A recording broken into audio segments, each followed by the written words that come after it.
Jika tak elok disebut emosi, Azhar Abdurrahman, anggota DPR Aceh dari fraksi Partai Aceh PA, boleh dikata tak mampu menyembunyikan perasaan kesalnya. Ini ditunjukkan saat rapat koordinasi pengendalian dan pendistribusian bahan bakar minyak atau BBM solar subsidi di wilayah Aceh Kamis 5 Januari 2023 lalu di gedung DPR Aceh, Banda Aceh. Mantan Bupati Kabupaten Aceh Jaya 2 periode ini mengaku kehilangan akal sehat terkait surat edaran atau SEPJ Gubernur Aceh dengan nomor 542-21981 tanggal 27 Desember 2022 lalu. Isinya adalah tentang pengendalian pendistribusian jenis bahan bakar minyak tertentu, yaitu solar subsidi atau biosolar di bumi tanah rencong. Maklum, jangankan memberi solusi yang terjadi justru muncul regulasi yang terkesan tanpa komunikasi dan koordinasi alias bermain sendiri. Menurutnya, harusnya aparat penegak hukum perlu dilibatkan, lantaran hal ini berkaitan dengan dugaan adanya oknum yang terlibat dalam penggunaan BBM bersubsidi secara tidak wajar di Aceh. Sekretaris Komisi 3 DPR Aceh ini menilai rapat koordinasi tersebut sepatutnya dihadiri oleh Kepala Badan Intelijen Negara Daerah atau Kabinda Aceh, unsur kepolisian dan juga Kodam Iskandar Muda. Dia merujuk pada rapat yang pernah dilakukan DPR Aceh sebelumnya bersama unsur lembaga vertikal.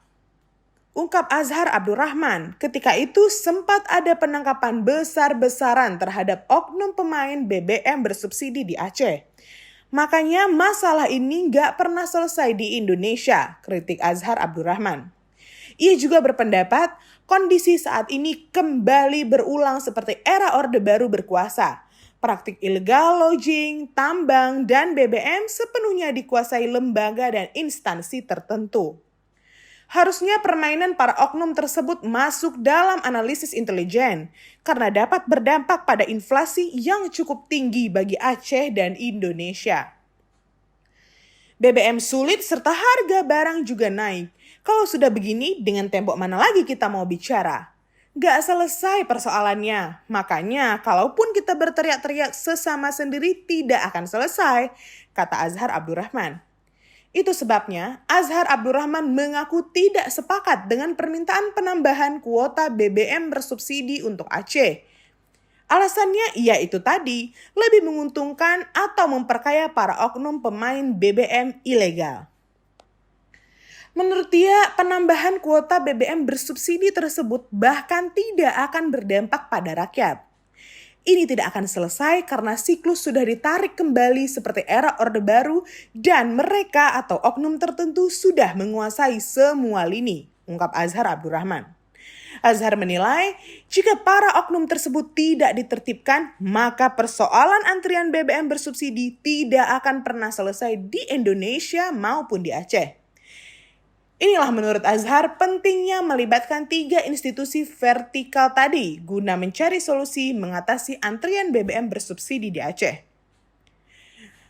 Kepala Dinas Energi dan Sumber Daya Mineral Aceh Insinyur Mahdi Nur Senin sore lalu kepada wartawan di Banda Aceh mengaku SE tersebut sudah diberlakukan Pertamina di SPBU sejak pekan lalu atau per 1 Januari 2023.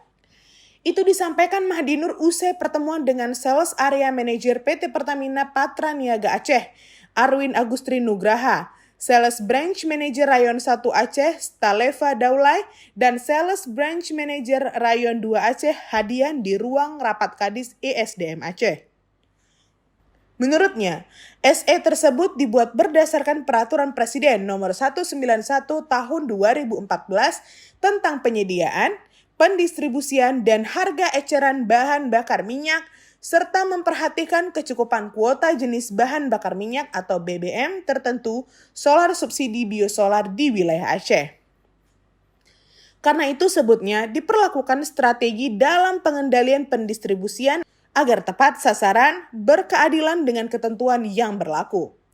Tapi alasan Mahdi Nur tak begitu saja diaminkan pimpinan dan anggota DPR Aceh. Ketua DPR Aceh Saiful Bahri atau yang akrab disapa Pun Yahya menegaskan, SE pembatasan subsidi yang dikeluarkan PJ Gubernur Aceh sama artinya dengan memonopoli. Ketua DPR Aceh ini mempertanyakan landasan dan alasan pemerintah Aceh sehingga lahirnya surat edaran atau SE PJ Gubernur Aceh yang membatasi penggunaan BBM subsidi jenis solar tersebut. Surat tersebut belakangan marak beredar di media massa dan media sosial serta mendapat sorotan dari publik di Aceh. Apalagi keluarnya SE ini pada tanggal 27 Desember 2022 dinilai belum dapat mengatasi menumpuknya kendaraan di hampir rata-rata SPBU penyedia solar bersubsidi yang ada di Aceh. Saiful Bahri juga mempertanyakan birokrasi administrasi soal surat menyurat yang dikirimkan ke komisi-komisi oleh kepolisian di Aceh. Sebab surat tadi tanpa sepengetahuan Ketua DPR Aceh. Anehnya lagi, surat yang dinilai keliru tersebut menjadi rujukan eksekutif dalam mengeluarkan SEPJ Gubernur Aceh untuk menangani pembatasan BBM subsidi jenis solar. Dari mana logikanya untuk mengatasi antrian panjang kita batasi penggunaan BBM subsidi? Ini kan aneh. Kritik Ketua Komisi 2 DPR Aceh Ridwan Yunus dalam rapat tersebut. Menurut Ridwan Yunus, pembatasan penggunaan BBM subsidi akan memangkas pemenuhan hak dasar warga Aceh.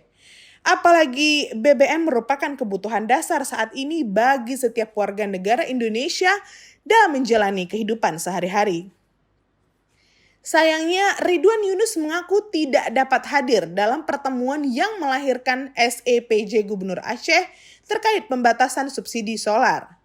Alasannya karena birokrasi administrasi surat itu tidak sesuai dengan tata kelola pemerintahan dan organisasi DPR Aceh. Kalau saya hadir akan saya tantang SE ini, tegas Ridwan Yunus. Sebaliknya, Ridwan mempertanyakan jumlah total kuota solar subsidi yang diberikan untuk Aceh serta jumlah mobil plat nomor kendaraan luar daerah atau non-BL yang beroperasi di Tanah Rencong saat ini. Ia mengatakan seharusnya kendaraan plat luar tersebut yang dibatasi untuk penggunaan solar bersubsidi di Aceh. Tapi, Kepala Seksi Pembinaan Usaha Hilir Minyak dan Gas Bumi Dinas Energi Sumber Daya Mineral atau ESDM Aceh, Insinyur Elis Yesika mengaku, kebijakan melahirkan SEPJ Gubernur Aceh itu bersandar pada Perpres 121 tahun 2020 tentang perubahan atas Peraturan Presiden Nomor 40 tahun 2016 serta penetapan harga gas bumi. Menurut Eis, Perpres ini sudah berlaku sejak Februari 2020.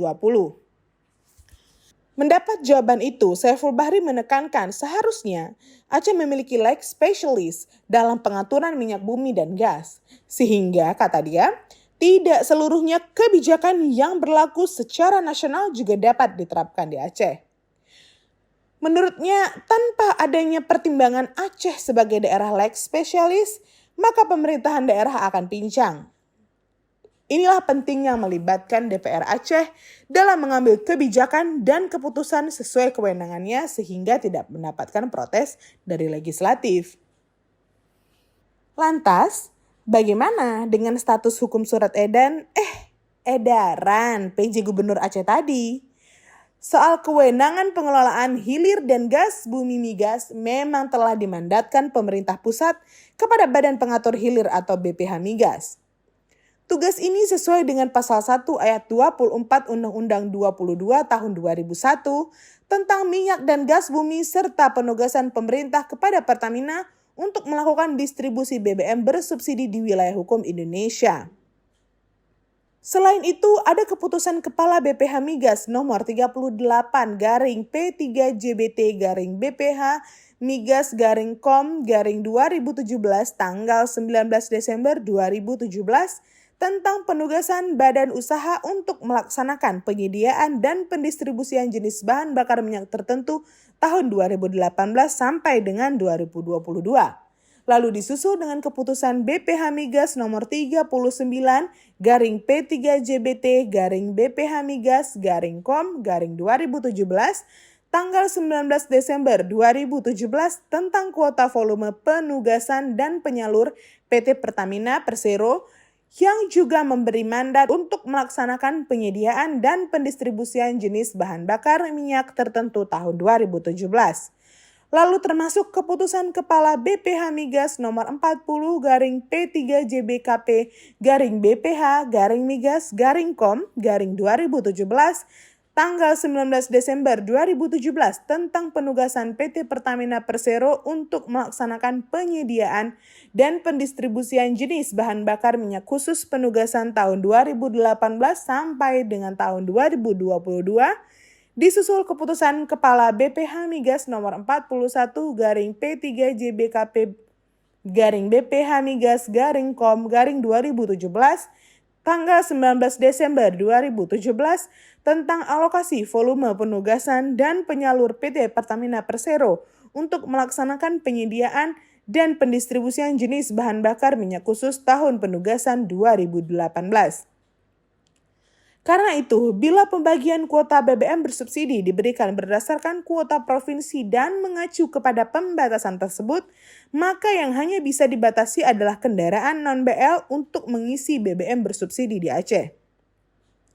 Karena itu, surat edaran PJ Gubernur Aceh yang membatasi pembelian BBM solar bersubsidi tidak mempunyai basis argumentasi hukum sama sekali alias bodong. Di sisi lain, pembatasan pembelian membuat antrian akan menjadi lebih panjang dan berdampak kepada keresahan masyarakat.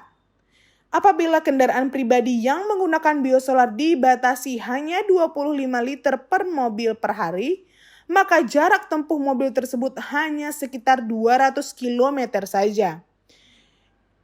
Ini dengan asumsi rata-rata kebutuhan biosolar adalah 10 km per liter. Jadi bisa dibayangkan setiap 250 km mobil akan harus mengantri kembali di SPBU.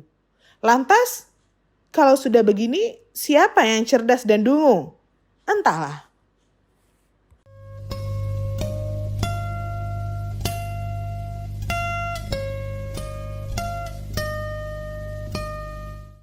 Jangan lupa like, komen, dan subscribe. Serta aktifkan lonceng notifikasi.